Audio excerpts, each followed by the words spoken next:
Good evening, everyone. I want to welcome you to our 10-minute discussion for this week as we dive into the philosophy of Jurgen Habermas and his idea that society is dependent on our ability to criticize ourselves and our traditions.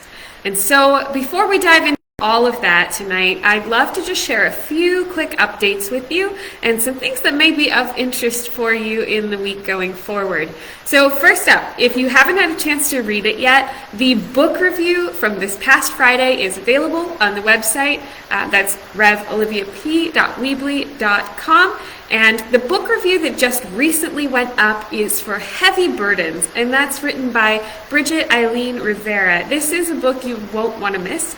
She has an incredible perspective on how the church has brought harm to those in the LGBTQ plus community and how we as a family can do better to support one another and meet one another's needs.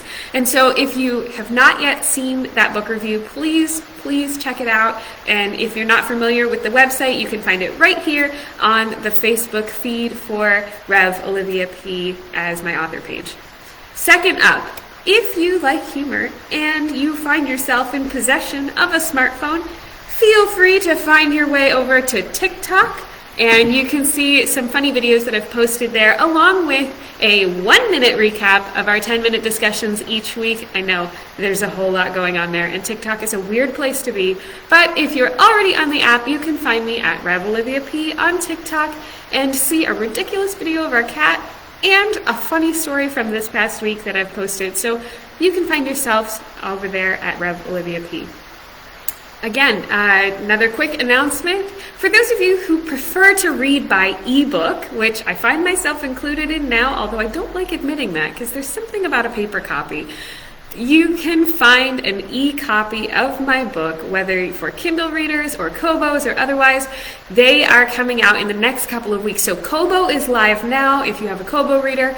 Ebooks and PDF forms will be coming live on Whiff and Stock very shortly if you want to purchase directly from the publisher. And the Kindle edition will be coming live in just a week or two. So keep your eyes peeled.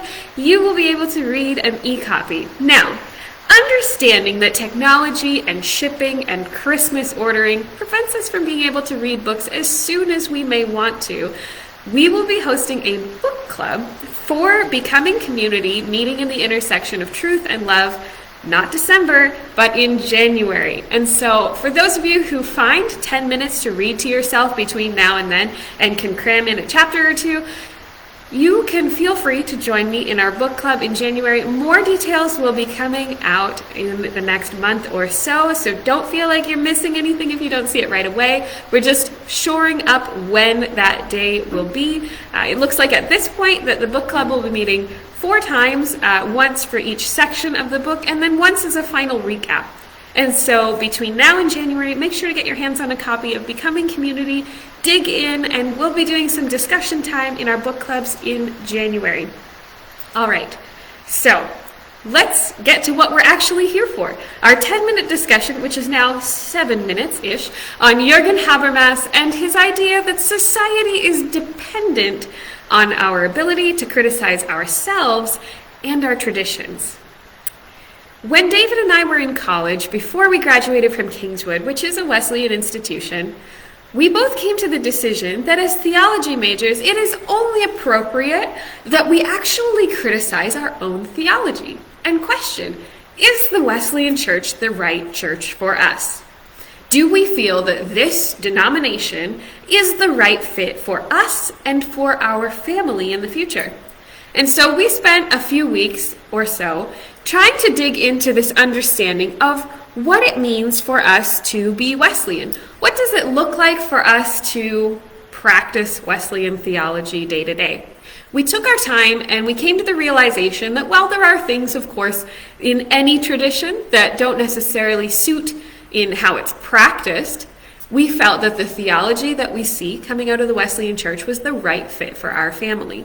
And so we chose, knowingly, that this would be what we need moving forward. When we practice this kind of approach to things, it suddenly makes it so much easier to say and affirm that yes, this is our family. This is our tradition. because we understand where it's coming from. And that's what Jurgen Habermas is getting at here with this philosophy. We as a culture must recognize where traditions no longer fit the needs of the current society. Our society is dependent on our ability to criticize ourselves and our traditions, because when we no longer understand what they're there for, or they no longer fit the needs of our community, then what is the purpose of keeping them? And is our society better or worse for keeping things that are no longer good for us? For instance, some of us have a lived experience that's very different than that of others.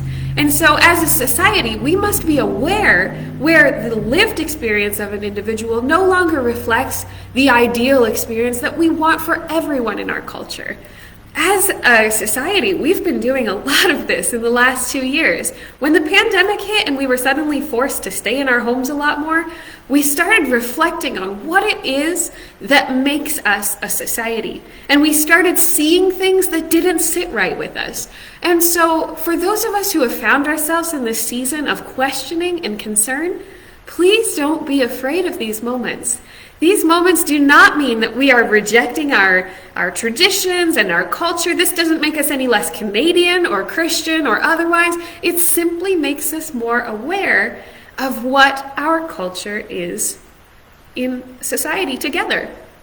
And so when we ask ourselves questions like, is the lived experience of my neighbor the same as my own? And how can I better support my neighbor as I go through life? We may recognize some injustices. We may recognize some difficulties. Trust me, Jurgen Habermas, who wrote this philosophy in the first place, was no stranger to awkward moments and conversations. If you've read the blog, you'll have seen Jurgen Habermas was raised in Germany as a child of Nazis. He and his family were part of Germany that got things wrong.